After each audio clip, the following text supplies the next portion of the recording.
오늘 기업, 오늘 사람. 증시가 개장하기 전에 알찬 정보 미리 알아보는 시간입니다. 김도우 박사님과 함께하겠습니다. 박사님 안녕하세요. 네, 반갑습니다. 오늘은 어떤 기업과 사람이 화제가 됐는지 알아보겠습니다. 먼저 이재용 삼성전자 부회장, 그리고 이부진 호텔신라 사장입니다. 다음은 이서연 삼성복지재단 이사장과 고 이건희 삼성그룹 회장입니다. 오늘은 이건희 삼성그룹 회장의 별세 소식과 관련해 삼성그룹의 계열사들에게는 어떤 영향을 미칠지 자세히 파헤쳐 보겠습니다.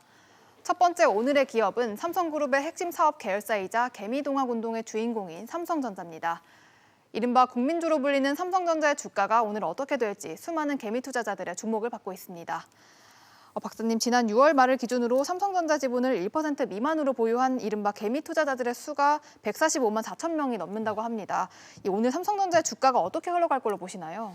예, 이건희 회장의 별세가 여러 가지 면에서 많은 시사점을 주고 있습니다만 정권시장에서는 과연 주가가 어떻게 될 것인가, 특히 삼성그룹에서 가장 큰 삼성전자 주가가 어떻게 될 것인가, 여기에 지금 관심이 집중이 되고 있습니다. 네.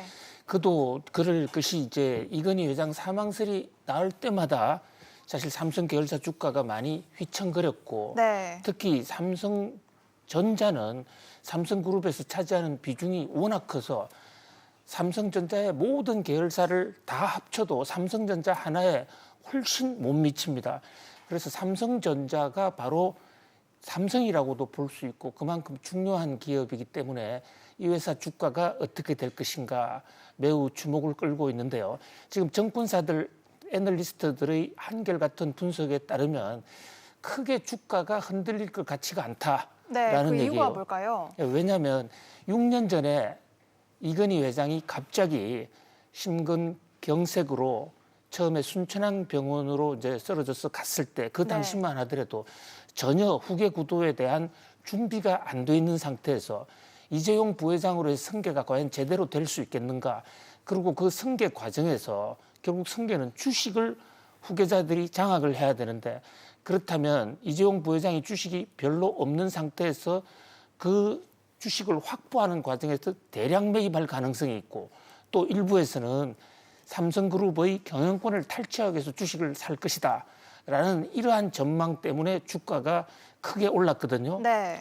6년 전에도 공교롭게도 이건희 회장이 병원에 처음 입원한 날도 그날도 일요일이었어요.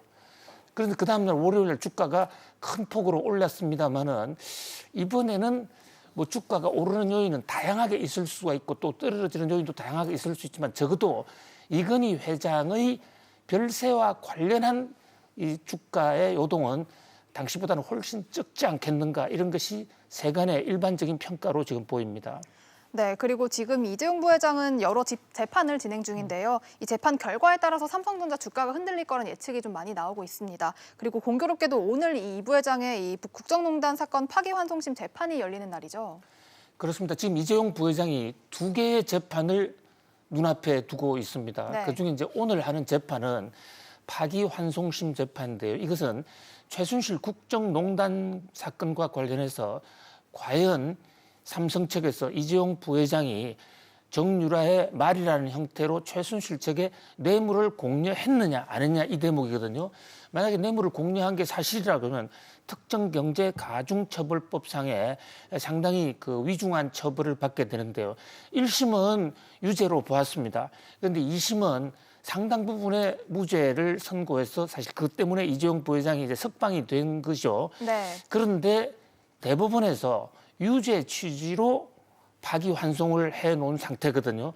그래서 이제 파기환송심에서 유죄로 가는 것은 뭐 불가피한 현실일 텐데 거기서 과연 형량을 어떻게 정하느냐, 이 대목이 가장 큰 변수고요. 또 하나 재판은 바로 삼성물산과 이 제일모직관의 합병 과정에서 합병 비율을 어떻게 조작했느냐.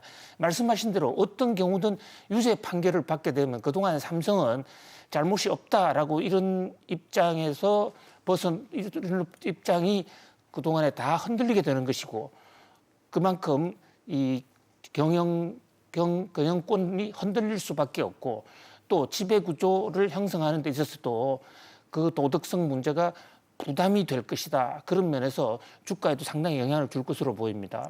네, 이번에는 삼성전자와 관련해서 고 이건희 회장의 업적에는 어떤 게 있는지 알아보겠습니다. 이 회장은 품질 경영을 한 걸로 유명한데 특히 이 애니콜을 휴대폰인 애니콜을 산더미처럼 쌓아놓고 불로 태운 이 애니콜 화형식을 한 걸로도 유명하죠. 그렇습니다. 이건희 회장의 가장 큰 업적 중에 하나가 바로 스마트폰을 오늘날 세계 최고의 반열로 올려놓은 게 아닌가 그런 지적을 받고 있거든요. 네. 원래 반도체는 그 선대 이병철 회장이 먼저 선각자로서 그 사업의 중요성에 눈을 뜨고 집중적으로 투자를 해왔습니다. 거기에 이제 이건희 회장이 살을 입히고 본격적으로 기술 혁신을 이루어서 특히 많은 전 세계 전문가들을 삼성으로 영입을 해서 그 성능을 더 개선시킨 그런 측면. 그다음에 이제 이 삼성의 그동안에 그 당시에 1990년대 초반 그러니까 이건희 회장이 1987년에 승계 작업을 했거든요. 네. 승계를 했는데 그 당시에 이 스마트폰 부분에 상당히 노력을 했습니다만은 별로 성과가 좋지를 못했습니다. 그런데 이제 이 대목에 대해서 특히 이 불량 수율을 낮추자, 품질 혁신을 하자 이런 이제 대대적인 그런 신경영 전략을 이른바 프랑크푸르트 선언이라는 이름으로 하면서 과거에 잘못된 제품, 특히 품질이 불량한 제품은 다 불태워 없애버리자. 지금 그림에도 나오고 있죠. 네. 지금 세계 기업의 유례가 없는 사건입니다. 저게 갤럭시의 올뿌리라고 하는 애니콜. 조금이라도 잘못이 있는 것은 전부 다 저렇게 바닥에 패대기를 치고 저것을 다 불살라 없애는 거예요. 그 대목에서 삼성의 기술자들이 눈물을 흘리고 그렇게 했습니다마는 전 세계를 향해서 삼성이 만들면 다르다라는 것을 보여줬고 그것이 이제 인류의 삼성, 그 영원한 1등으로 가는 중대한 하나의 시금석이 됐다 이렇게 볼 수가 있죠. 네, 다음 오늘의 기업은 삼성생명입니다. 삼성생명은 이재용 부회장이 삼성전자에 대한 지배력을 강화하기 위해 지분을 반드시 확보해야 하는 삼성그룹 지배구조의 핵심 계열사입니다. 박사님, 우선 지금 삼성그룹의 지배구조가 어떻게 구성되어 있는지부터 설명을 해주시죠. 삼성그룹은 계열사가 공정거래법상 대규모 기업 집단에 들어가는 숫자만 하더라도 거의 100여 개에 가깝고요. 네. 거기에 들어가지 않는 회사까지만 다 포함하면 1000개가 훌쩍 넘어가는 회사입니다. 그중에서도 특히 주목할 회사가 이재용과 그 총수 일가가 직접 지배를 가장 많이 하고 있는 삼성물산 그리고 이 그래픽에 지금 오른쪽으로 그림이 나가 있습니다만은 삼성생명이라는 회사를 중요시하게 봐야 되는데요. 네. 삼성물산이 삼성생명 지분을 19.34%를 가지고 있거든요. 그런데 그 삼성생명이 삼성전자 지분을 8.51% 갖고 있습니다. 삼성그룹을 통틀어서 경제적 자산 가치가 가장 높은 회사는 누가 뭐래도 삼성전자입니다. 결국 삼성전자의 지분을 누가 많이 갖고 있느냐가 삼성그룹의 경영권을 갖고 있다고 볼 수가 있는데 삼성생명이 삼성전자의 일대 주주예요. 네. 그런 측면에서 삼성생명을 장악하는 자가 바로 삼성그룹을 장악한다고 볼 수가 있고요. 이 삼성생명의 지분의 가장 많은 퍼센트를 바로 그동안에 이건희 회장이 보유해 왔었죠. 네, 그런데 지금 이재용 부회장 입장에서는 보유하고 있는 삼성생명 지분율이 낮기 때문에 이건희 회장의 지분을 인수해야 하는 거죠. 그렇습니다. 지금 이재용 부회장의 가장 큰 고민은 그 그룹의 삼성전자를 지배하는 중간축인 삼성생명의 지분이 거의 없어요. 네. 그렇다 보니까 그동안에는 지금 이재용 이 아버지인 이건희 회장이 삼성생명의 지분을 20.76% 보유하고 있지 않습니까? 그래픽에 보시죠. 제일 밑에 삼성생명이 20.76%입니다. 네. 아버지의 지분에 편성을 해서 삼성전자를 지배해 왔다고 볼 수 있어요. 이재용 부회장의 삼성전자 지분은 0.6%밖에 되지 않습니다. 그런데 이제 아버지가 돌아가시고 나면 저것은 상속을 해야 되고 상속세도 내야 되고 그렇다면 삼성생명의 아버지 지분이 만약에 날아간다면 그야말로 이재용 부회장의 삼성전자의 장악력이 떨어지게 되고 그렇다면 삼성그룹 총수로서의 영향력을 행사할 수가 없게 되는 거죠. 그런 면에서 우리는 삼성생명의 이 지분 여기에 이재용 부회장이 과연 어떻게 얼마만큼을 확보할 수 있을 것인가 그 대목을 중점적으로 살펴볼 필요가 있는 것입니다. 네, 그런데 여기서 변수가 될 수 있는 게 현재 여당이 추진 중인 삼성생명법의 향방입니다. 이 법안이 국회를 통과하게 되면 삼성생명이 삼성전자 주식을 보유하고 있는 주식을 대량으로 처분해야 되는 상황인데 이렇게 처분을 하게 되면 지배구조와 주가에는 어떤 영향을 줄까요? 네, 문제의 핵심을 참 잘 지적해 주셨는데요. 지금 현재 이건희 회장께서 어떤 유언을 했는지 정확하게 알려져 있지는 않아요. 공개하지 않고 있습니다. 그런데 세간의 추정컨대는 지배력 강화를 위해서 삼성생명에 보유하고 있는 이재용 부회장의 지분 20%의 상당수를 아마도 이재용 부회장에게 넘기지 않았겠느냐.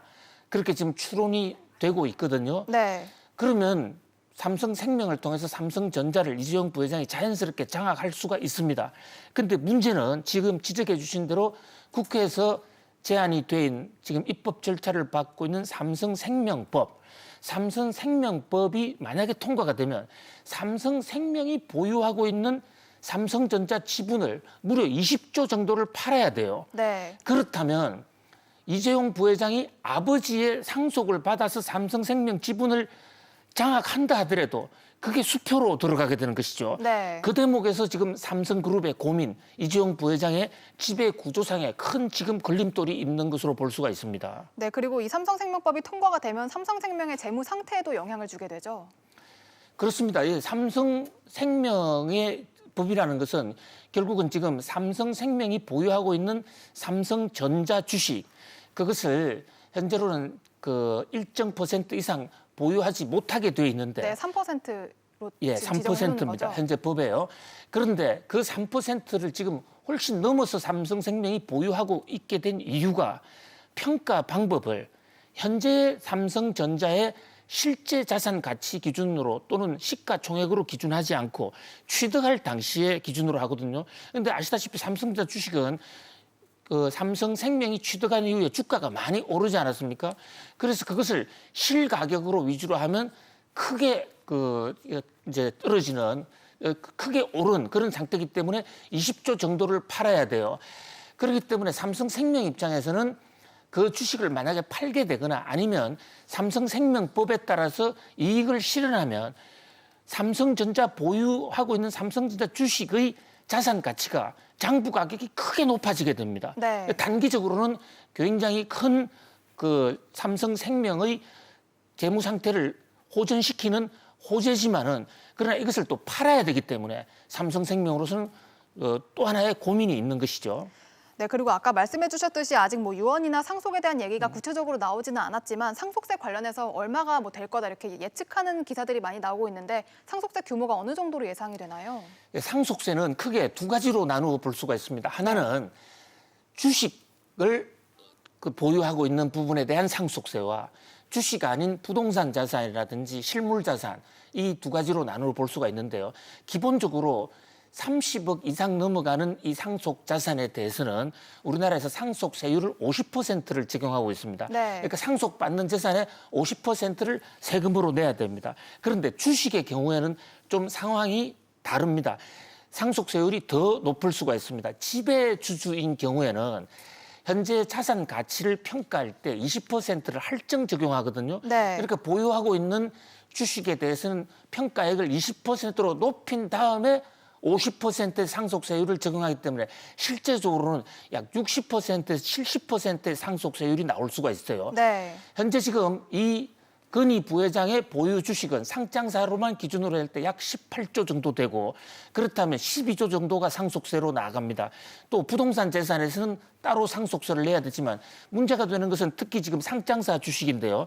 현재 18조 중에서 세금을 12조를 낸다 그러면 후계자인 이재용 또는 그 가족에 상당한 이제 이 세금 부담이 올 수가 있죠. 만약에 세금을 낼 현찰이 없으면 주식을 물납을 할 수가 있습니다. 네. 그렇게 되면 또 지분 구조에 큰 변화가 올 수도 있는 여러 가지 상속이 이 지배 구조 상속에 큰 변수가 될 수 있고요. 또 하나는 이 상속세를 산정하는 데 있어서 상속세는 현재 사망자가 상속이 개시되는 시점이 사망자 시점입니다. 그때부터 전 2개월 또 사망 시점 후 2개월 그 주식 가격 평균 가격을 기준으로 하는데 바로 이 대목에서 지금부터 삼성전자나 삼성생명 주가가 더 오른다면 가족들의 상속세 부담은 더 커지고 주가가 떨어지면 상속세 부담은 적어지기 때문에 적어도 삼성그룹의 오나 일가 입장에서는 지금부터 상속이 많이 이루어지는 삼성 관련 주식의 주가가 떨어지는 것을 기구해야 되는 그런 상황입니다. 네, 세 번째 오늘의 기업은 삼성물산입니다. 지난 5월 이재용 삼성전자 부회장이 자신의 경영권 승계 문제와 관련해 대국민 사과를 했습니다. 이날 삼성그룹 계열사 중 삼성물산의 주가만 급등하고 다른 계열사들의 주가는 큰 변화가 없었는데요. 박사님, 이 삼성물산의 주가만 이때 크게 올랐습니다. 그 이유가 뭘까요? 한마디로 삼성물산이 이재용 시대를 열어갈 삼성 시대의 실질적인 지주회사라고 볼 수 있습니다. 네. 아직까지 완전히 지주회사로서 100% 전환은 되지 않았지만 삼성의 그 수천 개의 하고 많은 회사들의 지분 구조의 한 중앙에 삼성물산이 있고 삼성물산을 누가 장악하느냐가 따라서 사실은 이제 삼성그룹의 경영 판도가 바뀐다고 볼 수가 있거든요. 그래서 현재 삼성물산의 대주주 지분을 보면 이재용 부회장이 17.48%로 압도적으로 많고요. 네. 그다음에 두 여동생인 이부진, 이서연 두 명이 5.69%를 가지고 있습니다. 아버지 고 이건희 회장은 이미 2.90%로 이 삼성물산의 지분 비율을 대폭 줄여놓은 상태이기 때문에 적어도 삼성물산만 놓고 볼 때 삼성그룹의 상속은 상당히 실현이 됐다. 이렇게 볼 수가 있거든요. 네. 그래서 지난번에 이제 이재용 부회장이 대국민 선언을 하고 제2의 뉴 삼성을 선언했을 때 앞으로는 이재용 시대가 온다. 이재용 시대가 오면 삼성물산이 중심이 될 것이다라는 이제 그런 기대가 나오게 된 것이죠. 그러나 이제 삼성물산은 지적해 주신 대로 이 제일모직과 합병을 하는 것 중에서 원래 이재용 부회장의 삼성물산 지분이 없었지 않습니까? 네. 거의 없었거든요. 제일모직의 지분이 많았기 때문에 만약에 재판 과정에서 그 합병 비율 조작 이런 것이 입증이 된다면 이 대목에서 이재용 부회장이 사죄를 헌납한다든지 또 국민연금 등에서 추가적으로 배상 소송이 들어올 수도 있다. 그런 면에서 삼성물산이 특히 주목을 받고 있는 것입니다. 네, 이 지배구조와 관련해서 일각에서는 이 삼성물산을 중심으로 사업 지주회사를 만들고 이 삼성생명을 중심으로는 금융지주를 만들어서 나눌 거다 이런 얘기가 나오고 있는데 이거에 대해서는 어떻게 보시나요?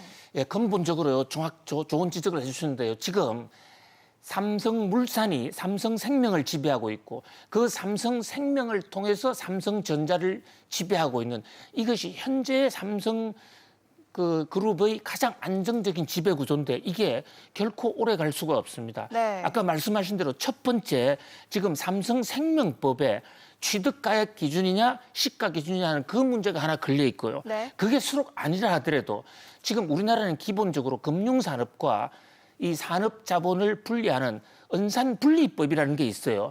그런데 삼성생명은 금융기관이지 않습니까? 네. 금융기관이 삼성전자를 주식을 언제까지나 보유할 수 없단 말이죠. 그러니까 이 지배구조의 고리는 끊을 수밖에 없고 끊지 않으면 이재용 부회장의 지배력이 일순간에 날아갈 수가 있습니다. 그래서 삼성그룹의 합쳐 모여 합종 연행을 통한 대대적인 개편이 있을 것이다. 이제 그 중에 하나가 삼성생명과 삼성전자를 결국은 나눌 수밖에 없을 것이다.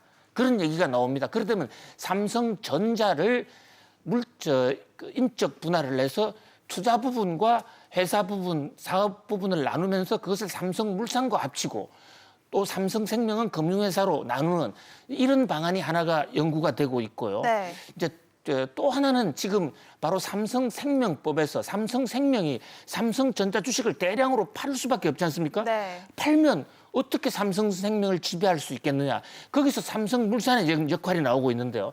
삼성물산은 가장 큰 힘이 삼성물산 산하에 삼성바이오로직스라는 회사가 있습니다. 네.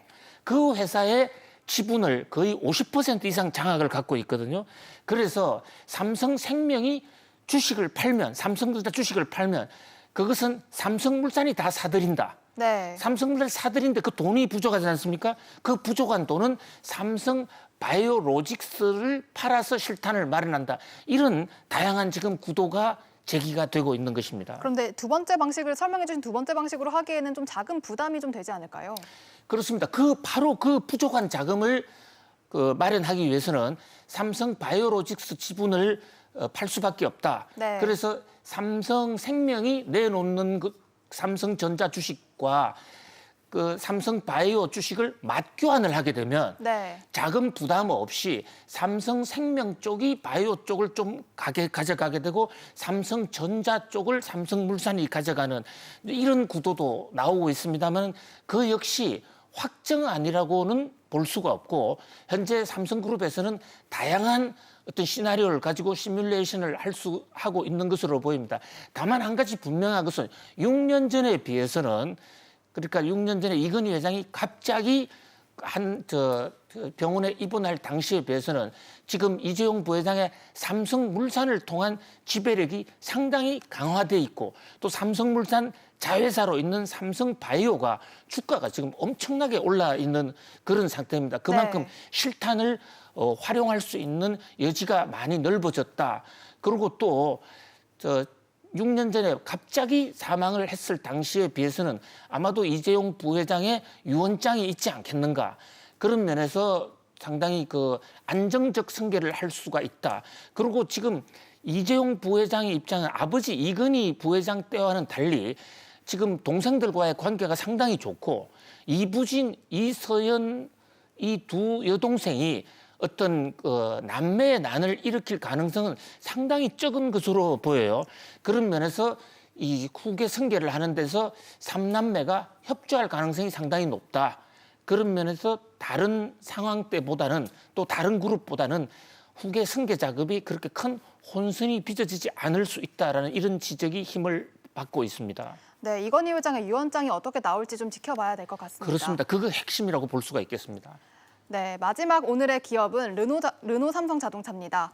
삼성 측은 고 이건희 회장이 한국의 삼성을 세계의 삼성으로 변모시켰다며 이 회장의 업적을 기렸습니다. 그런데 자동차 사업만큼은 실패를 했는데요. 박사님, 이 회장은 이 취임 직후부터 자동차 사업 TF를 꾸릴 정도로 이 자동차 사업에 대한 의지가 굉장히 강했다고 합니다. 심지어 자신의 에세이에 이 자동차 사업을 철저히 준비했다 이렇게 언급을 하기도 했어요. 그렇습니다. 사실 이건희 전 회장 이제 돌아가셔서 고인이 됐습니다만은 이건희 회장의 개인적인 가장 애착을 가진 취미는 자동차입니다. 네. 자동차의 광적이었죠. 미국 유학이나 일본 유학 당시에도 수시로 독일로 건너갔습니다. 독일에는 이 속도 제한이 없는 프리웨이 아우토반이 있지 않습니까? 네. 히틀러가 만든 거거든요.